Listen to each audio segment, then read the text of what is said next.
This is National 9 News with Peter Hitchener. Claims of police brutality after a bloody clash breaks the Richmond picket line. Good evening. The state government and union leaders are at odds tonight over the latest violent confrontation at Richmond Secondary College. About 50 baton-wielding police advanced on the protesters' barricades in a paramilitary-style operation not seen before in Victoria. Police say 14 officers and 5 demonstrators were injured. Helen Ballard watched events unfold.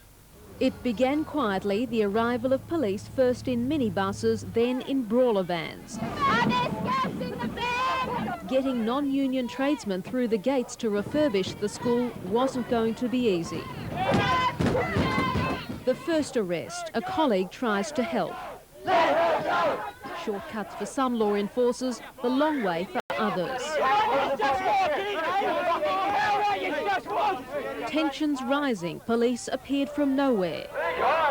They kept coming on horseback, by foot, and then the frontline troops. On your point, we're here to save a school, and look what the state government has done to people trying to save a school. It's been a year of simmering anger. They weren't going to give in now. The last of 4 warnings to leave peacefully. You have 2 minutes from now. Their time was up.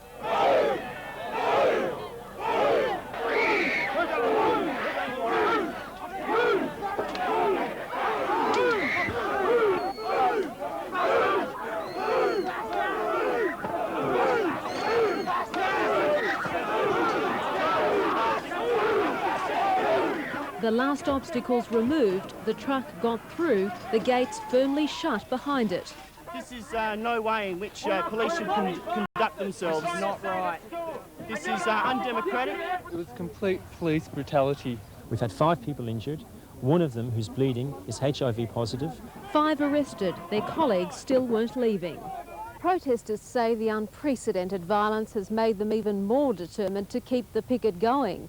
Police are also in for the long haul, promising similar operations every day this week if necessary.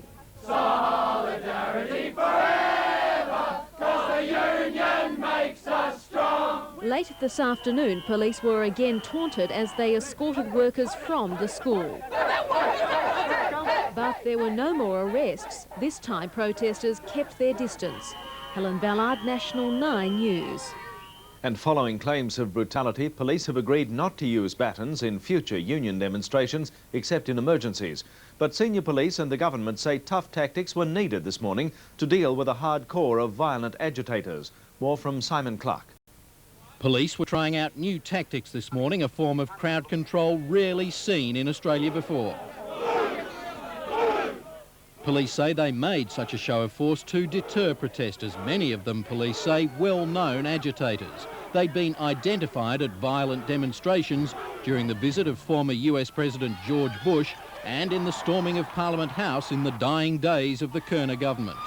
The batons were not used until it was required to use them. We only use the batons when force is used against us. But as I say, and I keep repeating, we're not the business of being the punching bags of these individuals. Unions now admit there was a minority of infiltrators, but they say nothing justified the police overkill. I'm sure it's been used in Haiti. I'm sure it's been used in lots of other South American dictatorships, and I'm sure it's been used in the past in some Eastern European countries. Of course, I mean, people sometimes get shot on picket lines, but that is the fact that it happens in other countries doesn't legitimise it. At a meeting this afternoon, police told Mr Halfpenny batons would not be used again, provided agitators were removed from the picket and the demonstration remained passive.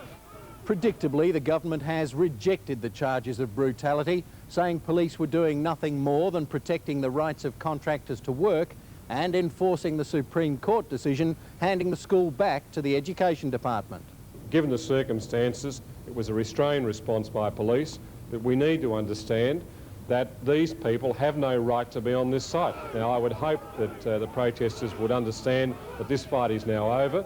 Simon Clark, National 9.